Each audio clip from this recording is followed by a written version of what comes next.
বহু অপেক্ষাৰ অন্ত পেলাই এডিআৰই গ্ৰেড 3 আৰু গ্ৰেড 4ৰ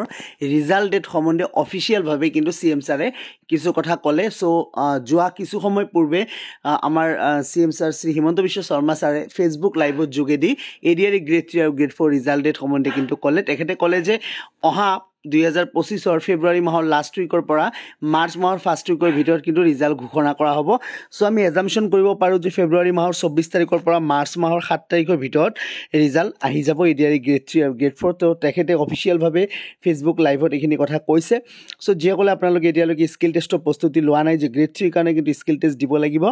আৰু গ্ৰেড 4 কাৰণে ইণ্টাৰভিউৰ কাৰণে কিন্তু প্ৰস্তুতি ল'ব লাগিব তো ইণ্টাৰভিউৰ কাৰণে অকমান সময় পাই যাব আপোনালোকে কিন্তু স্কিল টেষ্টৰ কাৰণে কিন্তু সময় একেবাৰে নাপাব সো স্কিল টেষ্টৰ প্ৰস্তুতি কেনেকৈ ল'ব আৰু কিমান নম্বৰ পালে মানে কিমান নম্বৰ পালে আপুনি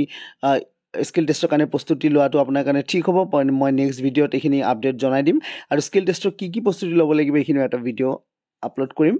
সো কোনোবা নতুন থাকিলে চেনেলটো সাবস্ক্ৰাইব কৰি ৰাখক সো বেছি সময় নাই স্কিল টেষ্টৰ কাৰণে কিন্তু আপোনাৰ লাগি যাব লাগিব অকমান নম্বৰ আপোনাৰ কম থাকিলেও কিন্তু আপুনি প্ৰস্তুতি লোৱাটো বেটাৰ কাৰণ এতিয়ালৈকে একো ফাইনালাইজড হোৱা নাই যে 1:2 ল'ব নে 1:3 ক্যান্ডিডেটক মাতা হ'ব ঠিক আছে যদিও এজ পাৰ দা প্ৰিভিয়াছ ইনফৰমেশ্যন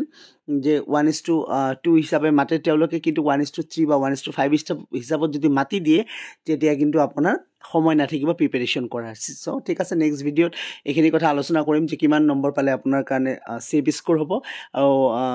স্কিল টেষ্টৰ কাৰণে কেনেদৰে প্ৰস্তুতি ল'লে আপুনি কম সময়ৰ ভিতৰতে আপুনি কিন্তু এই এক্সামটো ক্ৰেক কৰিব পাৰিব সো থ্যাংক ইউ সো মাচ